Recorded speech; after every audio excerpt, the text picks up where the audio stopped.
Greetings and salutations, everybody. This is Jacob. Okay, so how on earth do we go about untangling this Gordian knot? I'm spinning my wheels here, trying to solve this problem, you say. Worry not, my friends. I'll walk you through this problem, and you'll fully understand it before you can say knife. Oh yes. So let's get this show on the road, shall we? So since linear algebra is making its debut on this channel as a category in this video, a few definitions are in order. I'll explain the nuts and bolts of elementary matrix algebra. Oh yes. So let's start with the definition of a matrix. What is a matrix? The formal definition is as follows. An M by N matrix A is a rectangular array of objects. Usually they're numbers, but they can be anything. It has M rows and N columns. The notation with the subscript I and J indicates the entry in the ith row and jth column. The identity matrix is the matrix I of n times n equals aij of n times n, where aii equals 1 for I equals 1 up to n, and aij equals 0 for I not equal to j. That's just a fancy way to describe this matrix here. This is what it looks like. The first entry in the first column is 0, and all the ones below it are 0. The entry in the second row and the second column is 1, and all the entries above and below it are 0, etc. This is also called the row-reduced echelon form matrix. You can multiply a matrix with a scalar, and the product of a scalar with a matrix is defined as alpha times b, I, and j of m times n. In other words, you just multiply each entry with a scalar.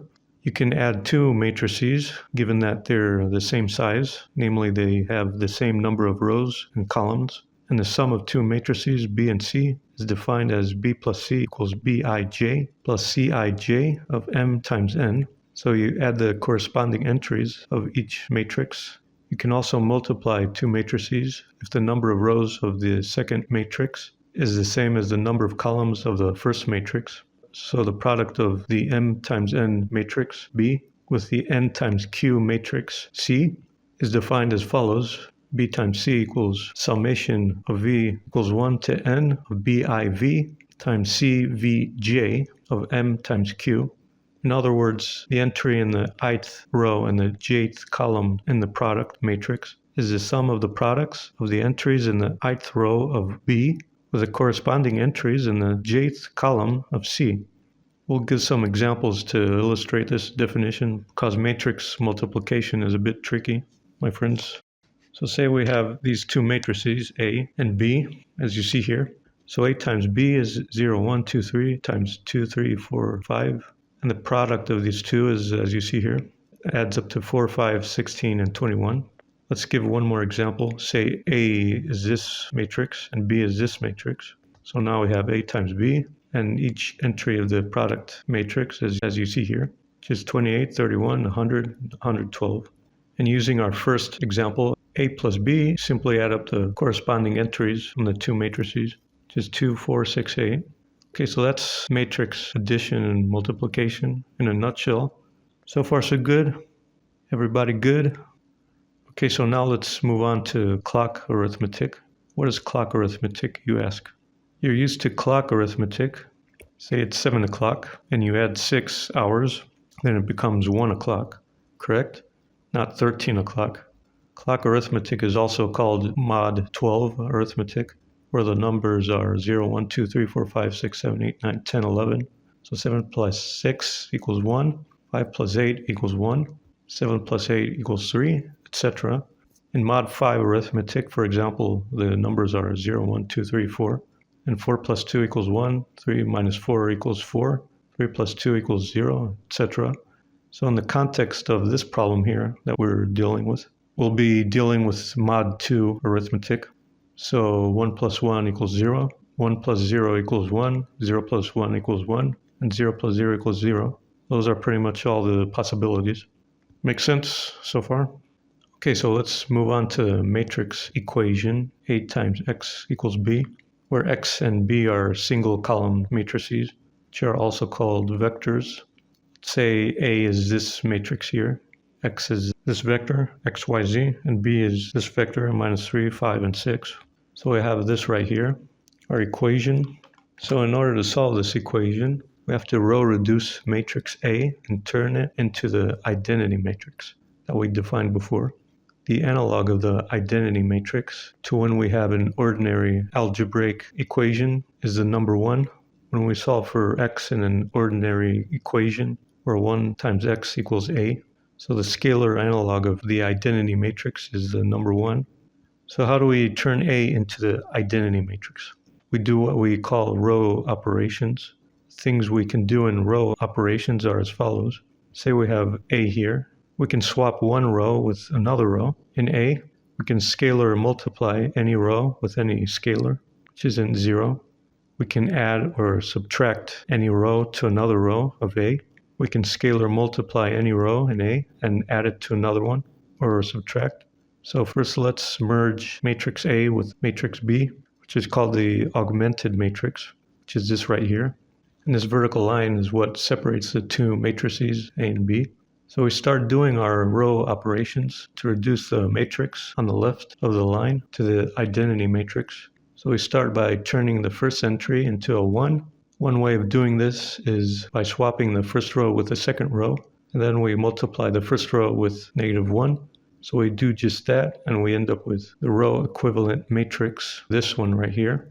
And two row equivalent matrices are denoted by this notation here, this tilde line.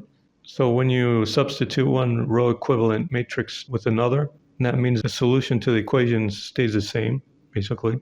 Next order of business is to turn the 2 that's underneath the 1 in our first column into a 0. So the only way to do that is to multiply the first row by -2 and add it to the third row.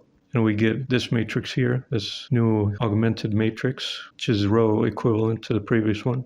So we continue in this manner, row reducing until we get to the identity matrix, and we end up with this row reduced matrix. So our solution matrix, or vector, is this one right here. X equals -55.75, -18.5, and 7.75. So that's how we solve a matrix equation of the form A times X equals B. So now we're armed to the teeth in order to kick this problem's teeth in, my friends. Ooh, yes. So how do we take what we just learned and apply it to our physical situation here?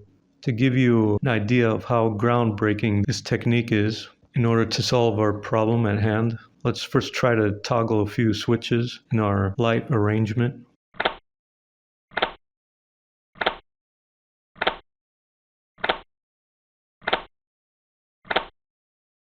As you see here, it's pretty hard to turn on all the lights just by trial and error.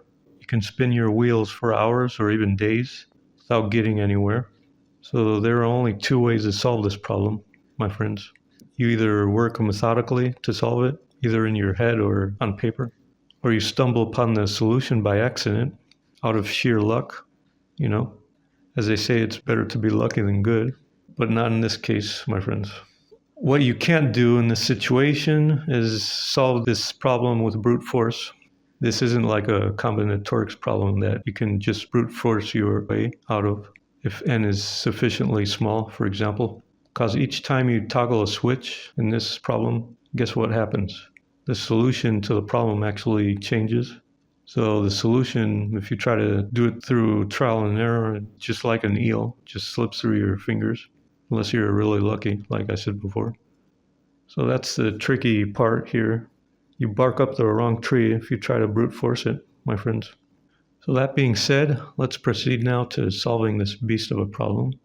First, we'll label each light with a number, as you see here, starting with 1 from the lowermost light. As stated in the initial conditions, when you toggle a switch, it turns its own light on or off, off if it's on and on if it's off. And also the two other lights that are adjacent to the light that's at the exact opposite side of the circle. So let's start with the first switch. Which lights does it change the status of? It toggles itself, which is 1, and also the 5th and the 7th light, and the rest are unaffected. and we'll write this out in vector form, which is this right here. And this is called the toggle vector of the first switch. How about the second switch? It turns on or off the light which it's attached to, plus the sixth light and the eighth light. So the toggle vector for the second switch is this right here. And we figure out the toggle vectors for the rest of the switches, and they are as you see here. So our A matrix will be the matrix whose columns will be the toggle vectors of each switch. What about the B vector? As you see from our initial arrangement, switches 1, 2, 3 are on already, and the rest are off. So our B vector will be the one that describes the initial light arrangement.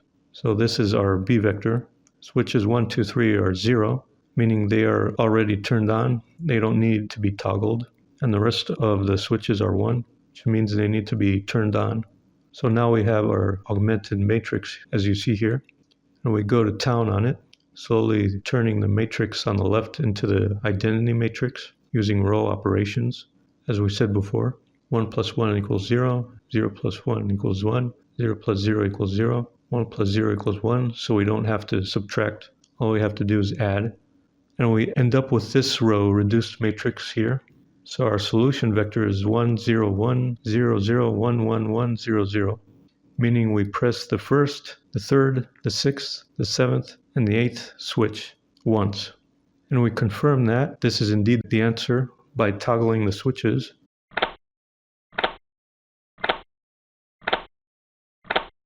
And voila, all our lights are turned on, like magic.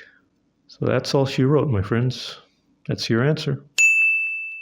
The first, the third, the sixth, the seventh, and the eighth. Was that what you expected, or did it come out of left field? Let me know in the comments. Oh yes. Good luck figuring that out by trial and error. My dudes and dudettes, you wouldn't even know how many switches you'd have to press, let alone which ones. So that was a fun linear algebra puzzle, wasn't it? Linear algebra made quite a bang on its debut on this channel. Oh yes. To say this is a lovely application of linear algebra is truly an understatement, my friends. You see these types of puzzles in video games quite a lot. If you play them, that is. I've actually encountered this in a video game, believe it or not, in Tomb Raider, to be exact, hence the title. Oh yes. So let me know in the comments what you think, if you like this puzzle, if you solved it another way, upside down, for example, hanging like a bat. Let me know if you've actually encountered a similar puzzle in a video game. I'm curious to know. As always, keep the suggestions flowing like wine. Hit those buttons like there's no tomorrow, except the dislike button, of course. Let that one collect dust. Should be an excellent dust collector, that one. That's its purpose. That's pretty much it. Take care, my friends. I'll see you in the next video. Bye-bye.